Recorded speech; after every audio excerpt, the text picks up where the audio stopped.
Hi, I'm Reverend Jake Sabe, and welcome to Children's Bible Stories.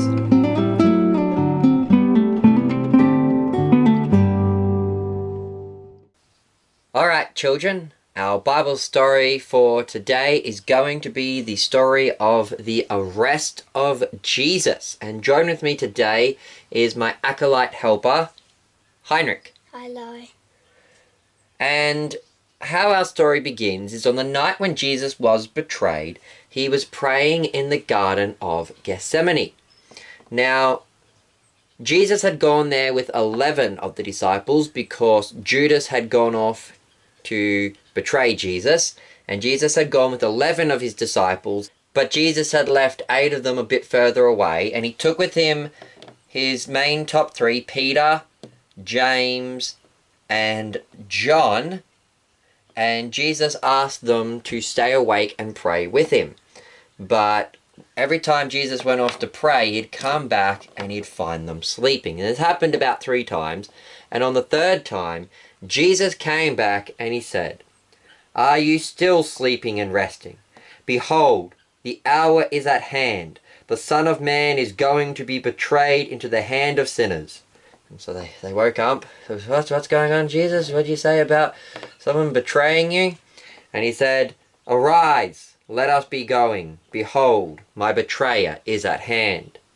And at that moment, Judas came along, and joined with him were a detachment of troops that these belonged to like the Pharisees and Sadducees. Like, these were members of probably like the temple guard and stuff. So these weren't Roman soldiers. These were Jewish soldiers who had come to arrest Jesus.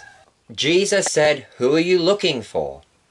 And they asked for Jesus of Nazareth. And that's when Jesus responded with, "I am." And that's not just saying like, "I am Jesus," but Jesus here used the holy name. In the Greek, it was ergo eimi. And now that's a bit of a strange thing to say, because in Greek, when you want to say I, you say ergo. And if you want to say I am, you say eimi. So to say ergo eimi would be like saying I am. So Jesus really emphasizing the I am. And this is Jesus using the divine name for God. Because in the burning bush account, God gives his name to Moses as Ayah, which means I am, and then Moses refers to him by the name Yahweh, which means he is. So here Jesus is using his divine name. And we know this because when Jesus says to the soldiers, "I am," they fell backwards out of fear. So this wasn't just Jesus saying, "Yep, it's me." He was actually using his divine power to show that I am Jesus, the one you're looking for. And the soldiers kind of like, "You go get the right one, Judas." And so Judas had given the soldiers a sign. And what was the sign, Heinrich? He said, "Whoever I kiss, he is the one sees him." Yeah, so he went over to Jesus and he said, "Greetings, Rabbi."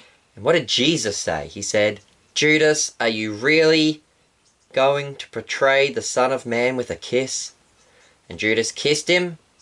And then the soldiers came to arrest Jesus.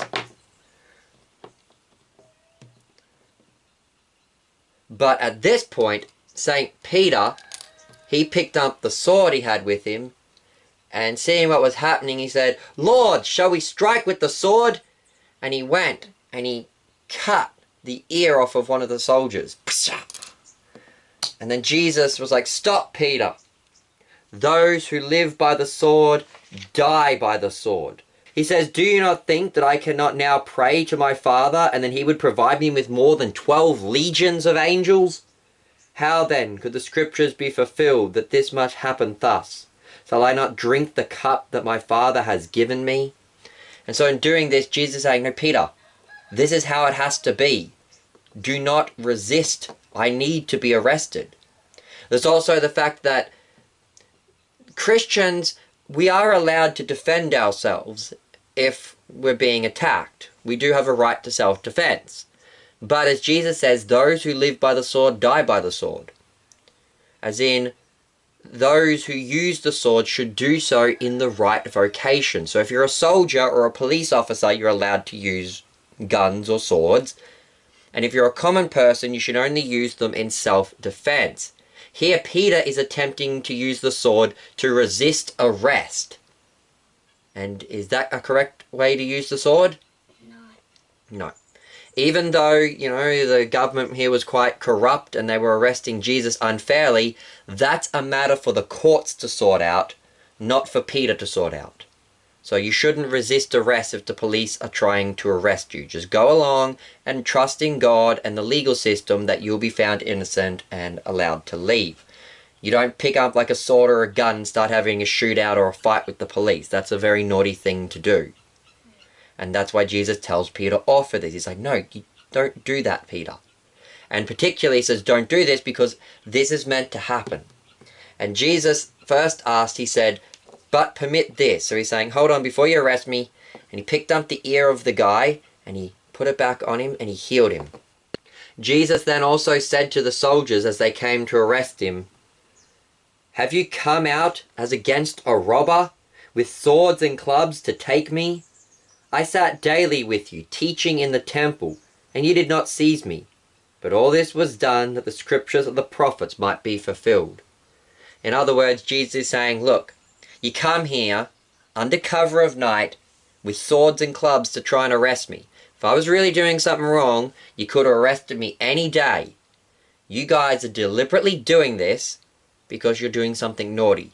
Otherwise, you would have done it in public where everyone around. But you don't want to because you know that I'm actually innocent and you're going to arrest me under cover of night and you're going to bring weapons and stuff to try and scare me.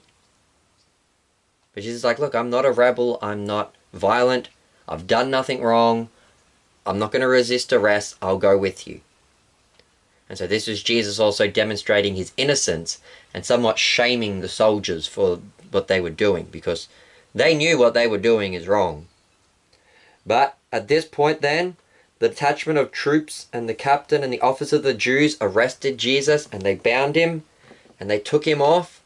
And Heinrich, what then happened with the disciples when Jesus got arrested? They forsook him and fled. Yeah, do you know what forsook means? Left. Yeah, they forgot about him and didn't stay with him, so they all ran away scared. And that then, children, is our story of the arrest of Jesus. I've been your host, Reverend Jake Zabel. Thanks again to my helper, Acolyte Heinrich. Goodbye and God bless.